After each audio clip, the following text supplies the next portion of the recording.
Koalitsiyalik köpçülük emne sebepten kolda verdik, men oşany düşüngön jok. Bирок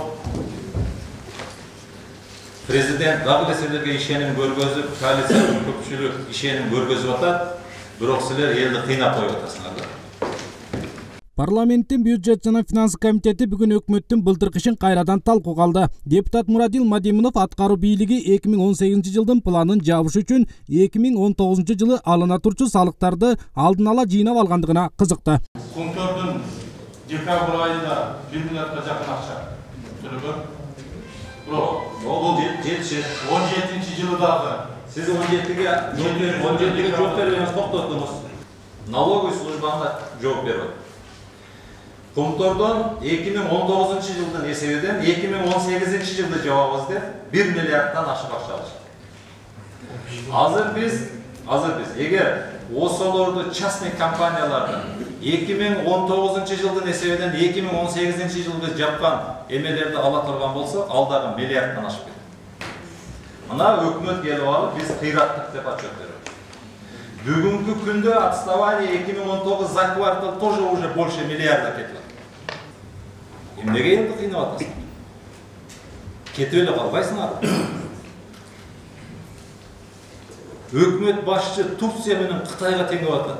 Кыргызстан экенин унутпасын. Мына силердин показатель. Эл өкүлү Тариел Жоробеков вице-премьер-министрдин баяндамасына анчейин ичи чыккан жок. Ал өкмөттүн жумушсуздукту жоюу боюнча жазып келген цифраларын жокко чыгарып, аткаруу бийлигин катуу сынга алды. Регионлор боюнча айтып берейин.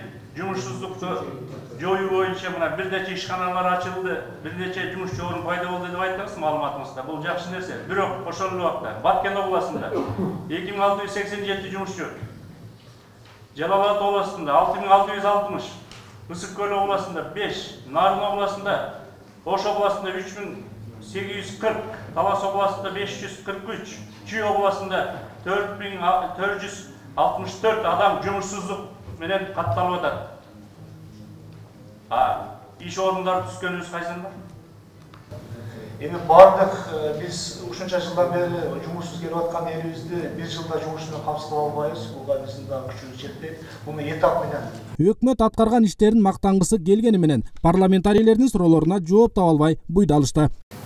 Экономика өнүксө, бизнес өнүгө турган болсо, анан кийин баардык көрсөткүчтөр көтөрүлүп атса, эмне үчүн халктын жакынчылык деңгээли 0,12%-га көбөйүп кетти? Сизге тактап турган жооп. Мына Өзбекстан 3 жылда карликовый алманы толтуруп егип салды эле, биздин кыргыздын алмасы сатылбай банкрот болду. Айыл жеринде алма, картошка, сабыз сатпаса кантип тиричилик кылат алар? Айыл чарбасы финансылоо механизми боюнча эң көп бизге берилет 5,6 миллиард сом акча каражаты ийгилерден утат. Бирок жыйынтыгын жашап албай атабыз, буну моюнга алыш керек.